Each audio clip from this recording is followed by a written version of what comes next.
19 horas ya con casi 20 minutos. Le agradezco la amabilidad al licenciado Francisco Torres Landa, secretario general de la Organización México Unido contra la Delincuencia, que nos tome esta comunicación. Francisco, buenas tardes. ¿Cómo estás, Luis? Muy buenas tardes. Gracias por invitarnos a tu importante programa. Con mucho gusto lo hago, además porque, bueno, ustedes tienen parámetros interesantísimos y mediciones también, que a lo mejor para los que vivimos en el Estado de México y propiamente también en el Valle de Toluca y esta colindancia que tenemos con otros estados y el DF, ¿nos podrías ayudar quizá a definir qué es lo que viene pasando para el Estado de México y el Valle de Toluca de esta reacción que tiene la delincuencia y se acelera? ¿Cuáles serían en todo caso las motivaciones que ustedes tuviesen dentro de todo el trabajo que vienen teniendo, Francisco? Pues mira, yo creo que hay varias cosas que hay que tomar en cuenta. Sí. Una es, si tú te vas a los datos duros, y es muy importante que podamos de alguna manera comentar, no solamente a nivel de percepción, y claro que las percepciones a nivel de ciudadanos son relevantes, porque al final del día es lo que el ciudadano a pie siente al momento de circular por la calle, al momento de transitar a su trabajo, a su escuela, al hogar, etcétera, y se debe tomar en cuenta, pero hay que mezclar las dos cosas y ver, por ejemplo, en cifras duras. Sí. En México, como tú sabes, un activo bastante escaso es la información, y sin embargo hemos hecho un enorme esfuerzo la sociedad civil en allegarnos datos para justamente validar qué es lo que sucede en el país y qué es lo que sucede concretamente con el desempeño de autoridades. Una de esas fuentes es el Sistema Nacional de Seguridad Pública, en el cual se aglutina toda la información a nivel nacional de lo que las propias autoridades están reportando. Sí. Entonces, esto es importante porque de alguna manera alguien podría decir, alguna autoridad decir, bueno, esa información ¿de dónde salió? Pues esta información salió de las propias autoridades, entonces es difícil que ellas mismas la descalifiquen si ellos lo proporcionan o no. Claro. Y esa información, insisto, que está pública. Lo que hacemos nosotros es procesarla y de alguna manera graficarla y ponerla en un lenguaje que sea asimilable para la ciudadanía y que tú y yo podamos platicar de ella sin tener que hablar, digamos, de temas que no podamos comunicar a la población en general, ¿no? Sí. Entonces, si yo tomo las cifras, por ejemplo, de incidencia delictiva en el Estado de México, de 2000 a 2011, los delitos del fuero común han ido aumentando a una tasa promedio, digamos, en todo este proceso, en esos 11 años, de 41%. Es decir, tenemos un fenómeno donde la incidencia no se ha reducido, no se ha contenido, sino de hecho ha tenido un incremento año con año que nos lleva en ese periodo de 11 años a un 41% de incremento, ¿no? Lo cual pues claramente no es una buena noticia, y sobre todo que la tendencia, pues aunque se haya achatado un poquito en la gráfica, el incremento sigue siendo muy importante, ¿no? Sí. Luego, digamos, si lo vemos ya en el contexto nacional, Sí. el Estado de México, digamos, tiene los pros y los contras de ser la entidad federativa con la mayor población, comparada con cualquier otra entidad, aún con el DF, el Estado de México tiene el número mayor de habitantes en todo el país. Sí. Eso lo coloca en que por un lado te recibe a lo mejor mayores recursos para atender sus necesidades, pero pues por otro lado tiene mayores necesidades, ¿no? Entonces, si revisamos, por ejemplo, ya no la cifra total, sino los delitos en forma segmentada, resulta que en algunos, digamos, hay un fenómeno curioso, porque algunos sí se reducen, pero otros crecen en forma relevante. Sí. Entonces, tenemos, por ejemplo, que sí se redujeron algunos, como el robo con violencia y homicidios culposos, pero sin embargo crecieron el secuestro, el robo de vehículos, homicidios dolosos, y robos a casa habitación, por ejemplo. Esos han venido creciendo en forma... Es decir, delitos más graves. Pues sí, y sobre todo son los que lesionan más al tejido social, lesionan más al impacto, digamos, frente a la ciudadanía, y la opinión respecto al desempeño de las autoridades, pues se ve también más fuertemente impactado, ¿no? Sí. Cuando hablamos de este incremento del 41%, Francisco Torres, es el 41%, lo aclaro a la gente que nos escucha, respecto de la delincuencia, y por ende las capacidades de las policías, en el caso de la del Estado de México, no ha subido 41% su efectividad, ni 41% ha subido el salario de los policías mismos para que fueran garantes para la propia sociedad. No, efectivamente no ha subido. Y por ejemplo aquí tenemos otras cifras donde si tú comparas el total de un número de policías, efectivos policíacos, y lo divides por una tasa de 1000 habitantes, Sí. Pues, resulta que, y vaya, la comparación por ejemplo aquí está entre el DF y el Estado de México, ¿no? Sí. Entonces tú tienes en el Estado de México un total de 3.5 policías por cada 1000 habitantes. En el DF esa cifra es de 9.9. Entonces hay una diferencia muy importante de la capacidad de despliegue que tienen las policías en el DF y en el Estado de México. Y digo, a lo mejor la comparación, si lo hacemos con otras entidades, no saldría tan mal parado el Estado de México, pero la comparación con el DF es inevitable, pues Sí, claro. de vecindad, Claro. y por la sinergia natural que existe entre toda la labor productiva, habitacional, etcétera, sobre todo en toda la parte conurbada. Claro.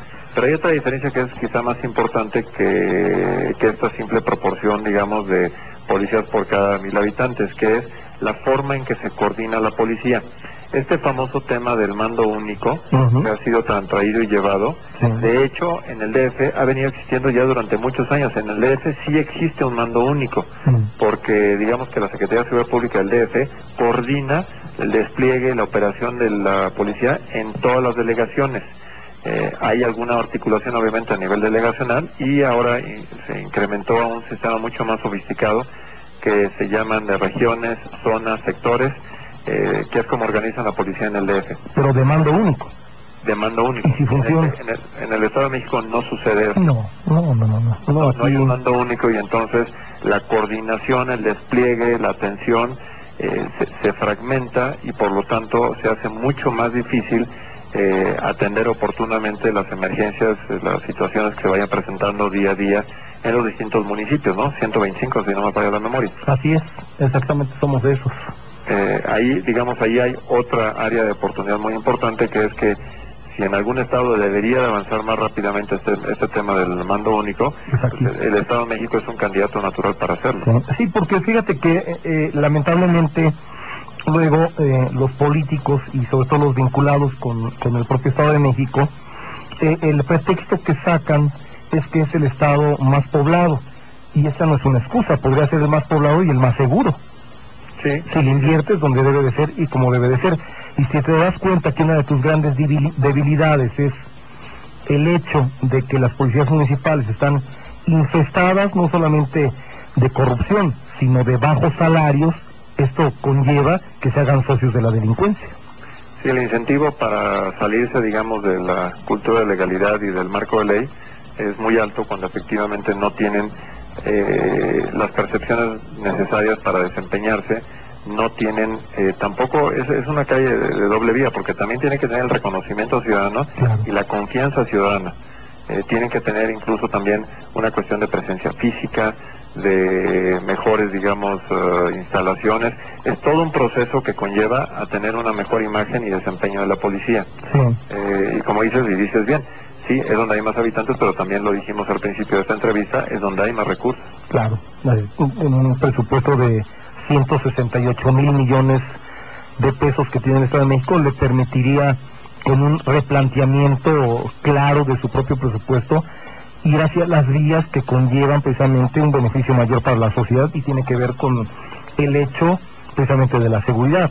Se ha metido mucho la situación de incrementar el que la iniciativa privada participe dentro de la obra pública, pero no para la organización de otras cuestiones que serían más funcionales para la propia sociedad, ¿no crees?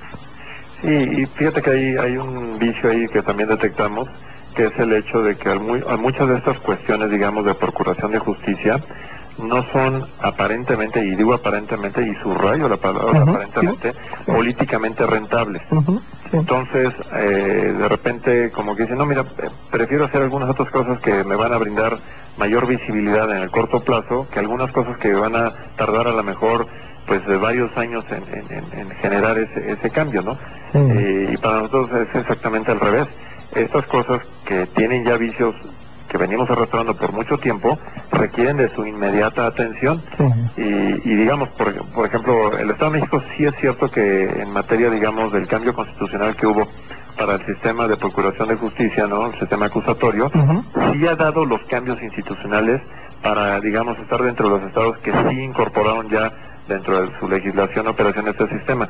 Sin embargo, las cifras no señalan que esté funcionando como debe, y por el contrario, junto con otros estados como por ejemplo Chihuahua, que dieron esos primeros pasos, lo hicieron un poquito como para salir de la lista de los que no lo habían hecho, pero no le están dando el seguimiento ni en la capacitación, ni en la instrumentación de recintos, digamos, donde se puedan verificar estos juicios ordenadamente, y sobre todo, el gran cuello de botella que tenemos en todo el país, y el Estado de México no es la excepción, es el funcionamiento del Ministerio Público. Mientras no tengamos un Ministerio Público honesto, eficiente, dedicado a la ciudadanía, con verdadera capacitación, con una vinculación natural con la policía preventiva, etcétera, el sistema no va a funcionar, porque no es a través de leyes como vamos a cambiar, si es que no hay una convicción y una preparación de realmente orientarnos a resultados, no solamente a la fachada, ¿no? Así es. Francisco, ¿me regalarías 2 minutos de pausa para cumplir con mi pauta comercial y regresar, por favor? Por supuesto, encantado. Gracias. Estamos con Francisco Torres Landa, quien es el secretario general de la Organización México Unido contra la Delincuencia. La información al instante. Con Luis Pantoja Ríos. Noticiero al instante. Radio Capital 830 AM. 25.000 watts de potencia. Transmite desde Montes Urales 425. Radio Capital. La capital de la radio. ¿Te interesa saber lo que pasa en nuestro planeta verde? Ahora un nuevo canal de televisión, Green TV. Síguenos en Twitter, @GreenTVMX. Green TV, la televisión viva. Síguenos en Twitter, @GreenTVMX. Este programa es público ajeno a cualquier partido político. Queda prohibido el uso para fines distintos a los establecidos en el programa. Aquí en Ciudad Juárez vivimos momentos muy difíciles, pero al ver entrenar a mis muchachos con esa pasión, aprendí una gran lección. No nos podemos dejar vencer. Por ellos vale la pena la lucha, porque merecen un país seguro. Por ti, en el gobierno del presidente de la República, salimos todos los días a defender nuestra libertad y seguridad. Con valor, construimos los cimientos de un México seguro para ti y tu familia. Vivir mejor. Gobierno Federal. Estadio, el diario deportivo de México, tiene la mejor información deportiva nacional e internacional reunida en un solo periódico. Estadio, análisis, estadísticas, entrevistas y reportajes. Estadio, el mejor diario deportivo de México. Búscalo con tu voceador y en lugares cerrados. Estadio. Está escuchando Noticiero al instante. Con Luis Pantoja Ríos.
Con 32 minutos, seguimos en esta plática con el licenciado Francisco Torres Landa. Francisco, preguntarte, de acuerdo a todo lo que nos vienes comentando, la influencia que hay o no definitiva de los salarios de los policías para la responsabilidad del servicio público. Mira, sí es claro que sí existe una relación entre las omisiones y faltas atribuibles a las policías y su nivel de prestaciones. No voy a llegar al otro extremo, que es que se reduzca simplemente a un tema de pago, porque si fuera ese el caso, pues entonces nada más lo único que tendríamos que hacer es de alguna manera buscar la partida presupuestal, ahorrarnos algunos centavos en algún otro tema y de esa manera de la noche a la mañana se resolvería.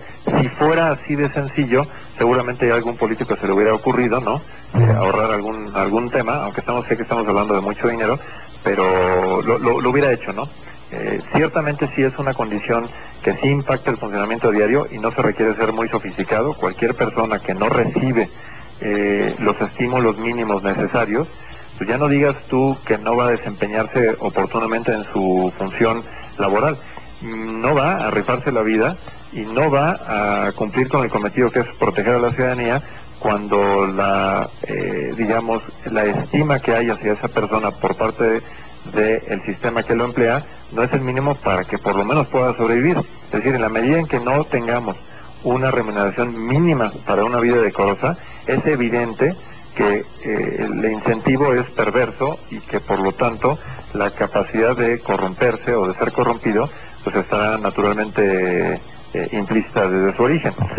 Tienes, por ejemplo, a nivel nacional, tienes una disparidad en salarios que van desde los 2,000 hasta más de 20,000 pesos, es decir, más de 10 veces de diferencia entre el policía, y no estoy hablando de rangos altos, sino el policía, digamos, de bases, ¿no? Más de 10 veces de diferencia entre el menor y el mejor pagado. Entonces, algo está fundamentalmente mal en ese tema, y curiosamente cuando hacemos, digamos, comparaciones con mejores prácticas internacionales, nos damos cuenta que en el país no es un tema por lo menos en la mayoría de las entidades federativas, y aún en el Estado de México no estaría en ese supuesto, no es un tema de que falten policías, sino de que están mal distribuidos, están mal pagados y sobre todo están muy mal preparados. Esas tres condiciones son las que generan el problema que estamos tú y yo comentando. Se traen capacitadores de Israel, se traen capacitadores de Francia, se traen capacitadores de Alemania, ahora se ha tomado la modalidad de Chile, igualmente de Argentina, pero vienen y capacitan para estrategias. ¿Y por qué no entonces tomar la figura completa de quien te está capacitando, el sistema de policía chileno o argentino, que a algunos pues les tronará durísimo, y claro que truena cuando se habla de dictadura, pero son policías que vienen de la derivación de las dictaduras, pero que son policías muy formales, muy disciplinados y muy de carrera, Francisco. Sí, ahí el tema que tienes, y lo apuntas muy bien, es que, por ejemplo, conozco muy bien el caso chileno, donde proviene de una fuerza que, viene de hace muchos años, con una disciplina militar, con un respeto ciudadano absoluto. Digo aquí, como algún comentarista decía, el mexicano que se atreva a no corromper o pretender corromper a un policía sería mal visto. Y lo digo con la con el dolor que eso me provoca, cuando en Chile es exactamente al revés. O sea, nadie en su sano juicio se va a atrever a tratar de corromper a alguno de los policías, porque sabe que el resultado inmediatamente es que va a estar detenido y puesto y consignado a la autoridad, ¿no? Entonces esto es algo que debemos de tomar en cuenta, de que los cambios a los que estamos señalando sí requieren de tiempo, y que incluso, digamos, las mejores instituciones, si se les pierde la atención, si se les pierde el seguimiento, aún nuestras filas, digamos, élite, que eran las de la Policía Federal, con un instituto de capacitación muy sofisticado en San Luis Potosí, etcétera, ante la falta de vigilancia, ante la falta de seguimiento, sucede lo que sabemos que se presentó en el aeropuerto, ¿no?, de la Ciudad de México, y otros ejemplos donde es claro que la capacitación tiene que ser permanente, el seguimiento tiene que ser permanente, la capacidad, digamos, de mando, de revisión, de análisis del desempeño tiene que ser permanente. No se trata de cortar listones, no se trata de simplemente tomarse la foto. Es una labor que hay que darle permanente visión, ¿no?, y visibilidad, tanto por parte de las autoridades, y hay que hacer lo propio. La ciudadanía también tenemos que poner de nuestra parte, y tenemos que ser muy exigentes, no solamente a la hora de sufragar, sino a la hora de exigir que se cumplan todas las promesas y todos los deberes para las personas que contratamos, como en el buen sentido de la palabra, como nuestros empleados. Así es, claro. Y ser verdaderos servidores públicos. Así es, estoy de acuerdo. Francisco, agradecerte la amabilidad de este tiempo y que nos permita seguir en contacto en el afán de poder evaluar estos temas, y por ahí te lanzo la próxima llamada que tengamos contigo, a ver qué te parece lo que yo entiendo como un galimatías con el que entra Felipe Calderón y sale casi con el mismo galimatías, a ver si pensamos lo mismo, pero lo analizamos a la siguiente. Encantado, con mucho gusto, siempre con gusto de hablar con nuestros amigos mexiquenses y contigo y tu importante audiencia. Gracias, un abrazo y que estés muy bien. Hasta luego. Hasta luego. Es Francisco Torres Landa, quien es el secretario general de la organización México Unido contra la Delincuencia, y que, pues, por lo menos en lo que tiene que ver ahora para el Estado de México y principalmente para el Valle de Toluca, la situación, como le decía la semana pasada, se viene agravando, y el hecho de que capturen algunos narcomenudistas quiere decir casi nada, esa es la realidad, y el propio secretario de Seguridad Ciudadana lo sabe. Es decir, la infiltración viene desde diferentes escenarios. Uno de ellos, por ejemplo, a mí me parece que la falta de una revisión precisa de la cantidad de unidades que circulan aquí en el Estado de México de otros estados de la